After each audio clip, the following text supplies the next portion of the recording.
متکلم اسلام کہا جاتا ہے، اور یہ متکلم اسلام ایسے نہیں ہیں.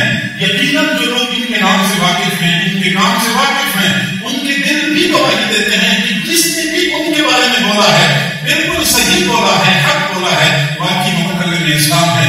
اللہ رب العزت نے ہر عالم کے دل میں یہ درد پیدا کیا ہوتا ہے کہ وہ اپنے اکابر کا دفاع کرتا ہے. اکابر کے مذہب و مشرق پر مسلط بھی خود سختی سے کاربند ہوتا ہے، بلکہ اس مذہب و مشرق کا دفاع بھی کرتا ہے.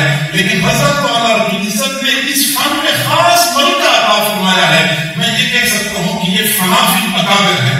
جیسے بندہ اپنے اکابر میں فنا ہو چکا ہوتا ہے، ہر وقت کی فکر دامنگیر ہوتی ہے اپنے اکابر کی فکر، ان کے مسلک، ان کے مشرق کا دفاع کیا جائے، حنفیت کا دفاع، دیوبندیت کا دفاع، اپنے مسالک کے، اپنے اکابر کے نقطۂ نظر کا دفاع. یہ ان کا پسندیدہ مشورہ ہے. نہ صرف یہ کہ مشورہ ہے بلکہ حق ادا کر دیا. اس ملک میں بیرون ملک دنیا کے کونے کونے میں ان کا فیض آج پھیل رہا ہے. تقریر کے ذریعے، تحریر کے ذریعے ایک دنیا ان کے فیض سے فائدہ پا رہی ہے. الحمدللہ ہم حضرت کی دعوت برکاتوں کے ساتھ انڈیا گئے ہوئے تھے 2012 میں.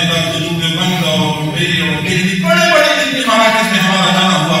ہر جگہ کے علماء اور طلباء کو ہم نے اس انداز میں پایا کہ حضرت مولانا محمد الیاس محمد صاحب کے ساتھ محبت کرنے والے، ان کے بارے میں ہم سے بات پوچھنے والے، ان کی خیریت دریافت کرنے والے. یہ 2012 کی بات ہے. 2012 کے بعد اب 6 سال گزر چکے ہیں. اس تیز دور میں 6 سال کی طویل مدت میں ان کا فیض کہاں سے کہاں تک پہنچ گیا ہوگا. اور صرف یہ نہیں کہ علمی دنیا کے بندے ہیں بلکہ تصوف اور روحانیت کے بھی کمال کے بندے ہیں. حضرت مولانا حکیم محمد اختر صاحب رحمۃ اللہ علیہ ایک خلیفہ مجاز ہیں. اتنی بڑی شخصیت نے ان پر اعتماد کیا ہوا ہے. اجازت و خلافت دی ہوئی ہے. اجازت و خلافت کے بعد پھر حضرت کی دعوت برکاتوں کے ساتھ انہوں نے رابطہ کر لیا اور نقشبندی سلسلے کے اسباق سیکھنے کے لیے، نقشبندی سلوک سیکھنے کے لیے حضرت کے ساتھ تعلق استوار کر لیا.